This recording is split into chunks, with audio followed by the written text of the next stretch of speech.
সেদিন ফেসবুক আর ইনস্টাতে আপনারা আমার চন্দ্রমল্লিকা ফুল নিয়ে যে ফটোশুটটা দেখেছেন, অনেকেই আপনারা আমার কাছে জিজ্ঞাসা করেছিলেন আপু এগুলো আসল ফুল নাকি নকল।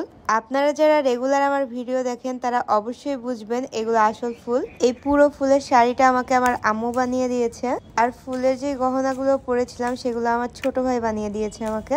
অলসো যত ফটোশুট আর ভিডিওগ্রাফি আছে ওই কিন্তু করে আমার। সাধারণত ডিসেম্বর থেকে ফেব্রুয়ারি পর্যন্ত আমাদের ছাদ বাগানের চন্দ্রমল্লিকা ফুলটা থাকে, আর ফুল ফুটে যখন এমন শেষের দিক চলে আসে তখন আমরা ফুলগুলা ছিঁড়ি, আর সেই ফুল দিয়ে আমি অনেক কিছুই বানাই, যার ভিডিও আমি আপনাদের সাথে আগেও শেয়ার করেছি। এই নষ্ট ফুলগুলা যদি সব ছিঁড়ে না ফেলা হয় তাহলে কিন্তু গাছে যেই অবশিষ্ট কড়িগুলা থাকে সেগুলো আর না ফুটেই মারা যায়। অনেকে আছে ফুল শুকিয়ে মরে ভূত হয়ে যাওয়ার পরেও গাছে রেখে দেয়, কিন্তু এই অতিরিক্ত ভালোবাসাটা দেখাতে গিয়ে গাছটাই মারা যায়। যেই ফুলগুলার চারিপাশের পাপড়িগুলার একটু কালার চেঞ্জ হয়ে গেছে আমরা সেই ফুলগুলোকে ছেটে ফেলে দিব। ভাবলাম এই ফুলগুলা যেহেতু 1-2 দিনের মধ্যে ছেটে ফেলেই দিতে হবে, তাই এটা নিয়ে একটু ফটোশুট করে নিই, এই কারণে আমি ফুলগুলা ছিঁড়তেছিলাম। আপনারা যারা এবছর চন্দ্রমল্লিকা ফুল গাছ কিনেছেন অথবা আপনাদের যাদের বাসায় চন্দ্রমল্লিকা ফুল গাছ আছে, আপনারা যখনই দেখবেন ফুলটার কালার একদম ডিসকালার হয়ে আসতেছে, ফুলগুলো কেটে বাসায় নিয়ে গিয়ে ফুলদানিতে সাজিয়ে রাখতে পারেন, অথবা এই ফুলকে যে কোনো কাজে লাগাতে পারেন। এতে ফুলটা আপনার কাজেও লাগলো, প্লাস গাছেরও কোনো ক্ষতি হলো না। শুধু ফুলই না, গাছে যদি মরা পাতা থাকে সেগুলোকেও তুলে ফেলে দিবেন, এতে করে গাছ তার পুনরায় শক্তি ফিরে পায়, আর গাছের যেই নতুন কড়িগুলো আছে সেগুলোও ফুটতে পারে। এই যে চন্দ্রমল্লিকা গাছগুলো আপনারা দেখছেন, এই সবগুলো গাছই কিন্তু আমাদের গত বছরের গাছ। যদিও গরমের সময় চন্দ্রমল্লিকা ফুলটা ফোটে না, কিন্তু এটার সঠিক যত্ন নিলে কিন্তু গাছটা বাঁচানো সম্ভব। নেক্সট গরমের সিজন আসলে এটা কিভাবে বাঁচিয়ে রাখা যাবে আমি সেই ভিডিও আপনাদের সাথে শেয়ার করব।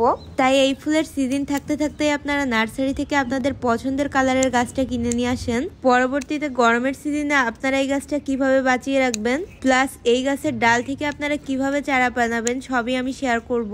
গাছ থেকে ফুল ছিঁড়তে কম বেশি সবারই মায়া লাগে। যখন এই ফুলগুলা ছিঁড়তেছিলাম আমার অনেক খারাপ লাগতেছিল, কিন্তু আসলে করার কিছু নেই, গাছের ভালোর জন্য এটা করতেই হবে। আলহামদুলিল্লাহ আমাদের কাছে এত ফুল, এগুলো ছিঁড়তে অনেক টাইম লাগবে আমাদের, তাই ভাবছি ধাপে ধাপে নষ্ট ফুলগুলো আমরা ছিঁড়ে ফেলবো। যেই ফুলগুলো আমি ছিঁড়তেছি এখনো সেগুলো পুরোপুরি নষ্ট হয়নি, শুধু এই ফুলগুলো একদম প্রপারলি ফুটে একটু কালারটা ডিসকালার হয়ে গেছে। 5-6 দিনের মধ্যে এই ফুলগুলো শুকিয়ে যেত, এই কারণে আমি আগেই ছিঁড়ে ফেললাম। আপনারা চাইলে আরো কিছুদিন রেখে আপনাদের গাছ থেকে ছিঁড়তে পারেন, কিন্তু ভুলেও একদম শুকিয়ে যাওয়া পর্যন্ত অপেক্ষা করবেন না, তাহলে কিন্তু আপনাদের গাছটা মারা যাবে।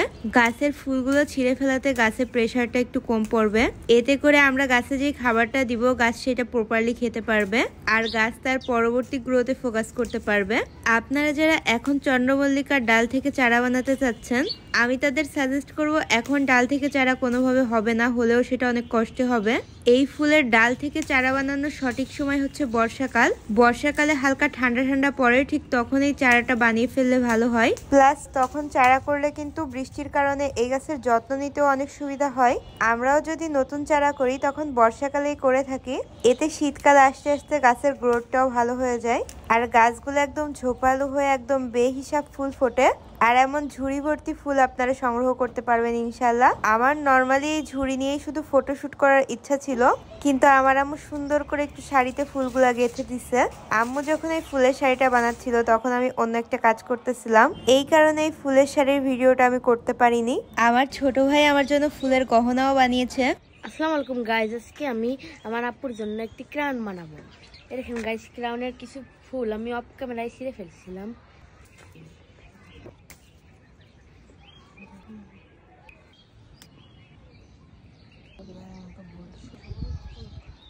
দেখ তুমি যে করো আমি তোমার শাড়ি পাই দেবো, দেখ তুমি যে শাড়ি করো ছোটো ছোটো লাগে না।